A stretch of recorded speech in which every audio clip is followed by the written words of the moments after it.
The science behind polygraphs is based on a simple principle. When people lie, they typically experience stress, which produces measurable physiological changes in the body. When someone tells the truth, they generally remain calm.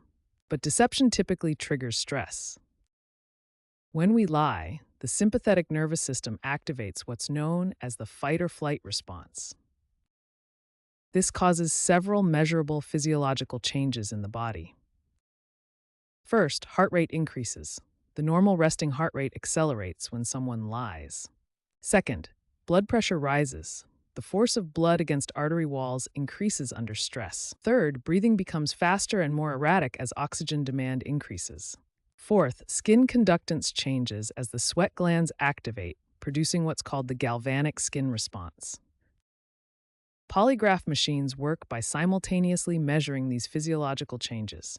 When a person lies, these combined changes in heart rate, blood pressure, breathing, and sweating create a distinctive pattern that polygraph examiners look for. It's important to note that the polygraph doesn't detect lies directly, but rather the stress responses that often accompany deception. A modern polygraph machine consists of several key components working together to measure physiological responses. The four main components are pneumographs, a blood pressure cuff, galvanometers, and a recording system.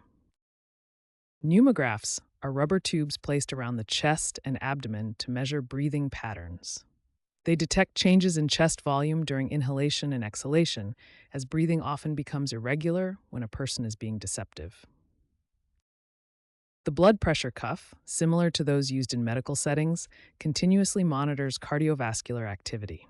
It measures changes in blood pressure and heart rate, which typically increase when someone is lying.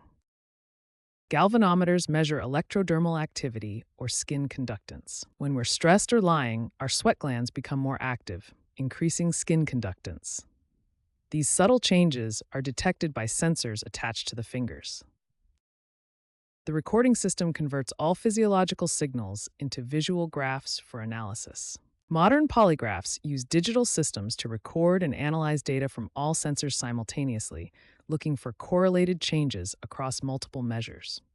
Examiners analyze these readings looking for significant deviations from baseline measurements, correlated changes across multiple physiological responses, and consistent reactions to relevant questions. When these parameters show significant changes during specific questions, it may indicate deception.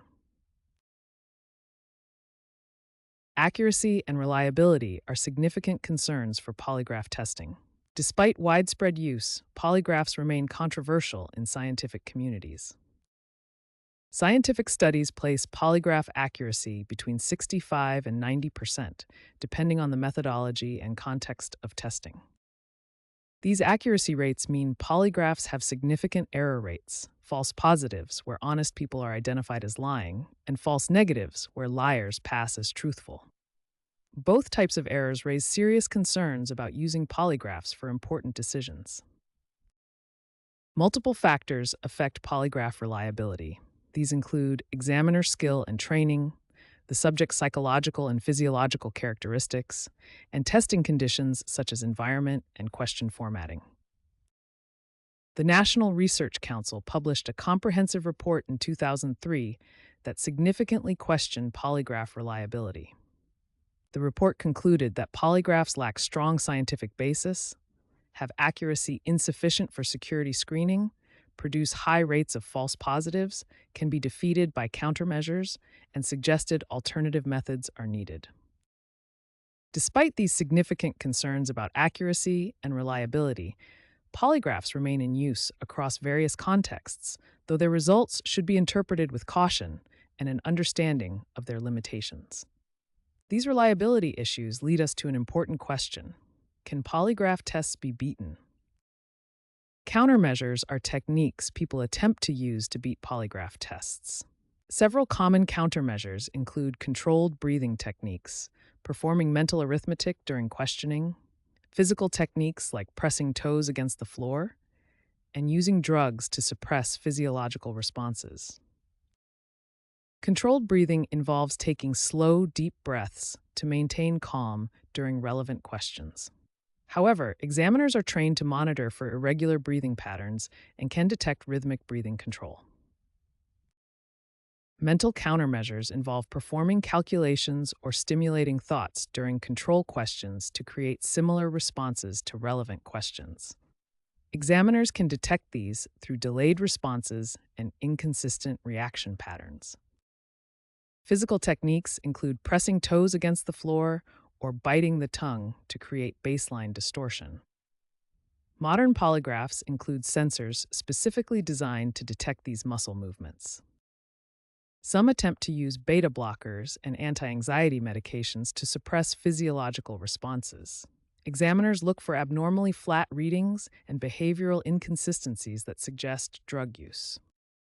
Modern polygraphs are equipped with numerous countermeasure detection features, including movement sensors in chair and floor pads, advanced algorithms that detect response patterns, video monitoring for micro-expressions, and sophisticated baseline comparison techniques. Polygraph examiners undergo extensive training to recognize deliberate control attempts. They can identify behavioral indicators of countermeasures and may employ surprise questions to disrupt these techniques. Examiners also receive continuous professional development to stay ahead of new countermeasure methods. Despite these various attempts, beating a modern polygraph administered by a well-trained examiner remains extremely challenging. The legal status of polygraph evidence varies significantly across different jurisdictions. In the United States, a landmark Supreme Court decision in 1998, United States v. Sheffer, established that polygraph results are generally inadmissible in court.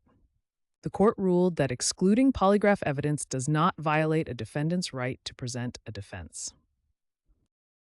Across the United States, most states follow the federal precedent and consider polygraph evidence inadmissible. However, some jurisdictions allow limited admissibility or decide on a case-by-case basis. Despite their inadmissibility in court, polygraphs remain widely used in various contexts. They are frequently used as an investigative tool in criminal cases, helping detectives narrow their focus or eliminate suspects. Government agencies, particularly those involving national security, often require polygraph tests during pre-employment screening and for periodic security clearance reviews. Polygraphs are also used in monitoring individuals on probation or parole, especially for sex offenders, to verify compliance with conditions of release. Modern alternatives to traditional polygraphs have emerged, aiming to improve detection accuracy while addressing limitations. Three leading alternatives have gained scientific attention: functional magnetic resonance imaging, voice stress analysis, and eye tracking technology. Functional magnetic resonance imaging directly measures brain activity rather than physiological responses. It identifies specific brain regions activated during deception, achieving over 90% accuracy in controlled laboratory studies. However, fMRI has significant practical limitations. Each scan costs between $500 and $1,000, requires large immobile equipment, and remains largely confined to research settings rather than real-world application. Voice stress analysis detects microtremors in the voice that occur during psychological stress. Unlike polygraphs, VSA is non-invasive and can be conducted remotely, even during phone conversations. This technology has found applications in call centers, insurance fraud investigation, and remote interviews. However, accuracy rates range from 60 to 80% in field studies, still below what's needed for high-stakes situations. Eye tracking technology monitors pupil dilation, movement, and gaze patterns. The pupils tend to dilate involuntarily when a person is being deceptive or experiences cognitive load. This technology is completely non-invasive, requiring no sensors attached to the subject. Research studies indicate accuracy rates between 75 and 85%, especially when combined with other behavioral measures. Let's compare these modern alternatives with the traditional polygraph across three key factors: accuracy, invasiveness, and practical application. While fMRI offers the highest accuracy at over 90%, its high cost and equipment requirements limit practical application. Voice stress analysis is the most practical and least invasive. making it suitable for remote applications, though its accuracy varies widely. Eye tracking technology offers a good balance with improving accuracy and minimal invasiveness, though specialized equipment is still required. Each alternative offers its own unique trade-offs between accuracy, invasiveness, and practicality. As technology advances, these methods continue to improve, potentially offering more reliable deception detection than traditional polygraphs. As we conclude our exploration of lie detection technology, let's consider the ethical implications and future directions of this field. Lie detection raises significant ethical concerns, particularly around privacy, coercion, and the psychological impact of false results. Despite scientific skepticism about their accuracy, polygraphs continue to be used in various settings, reflecting society's persistent desire for reliable truth verification. Looking ahead, artificial intelligence and machine learning are transforming lie detection. Advanced algorithms can analyze facial expressions, voice patterns, and physiological signals to detect deception more accurately than traditional polygraphs. Despite technological advances, human deception and its detection remain complex phenomena. The interplay between biology, psychology, and technology continues to challenge our ability to definitively determine truth from lies. As technology evolves, we must balance our desire for truth with ethical considerations about privacy, fairness, and the fundamental complexity of human communication.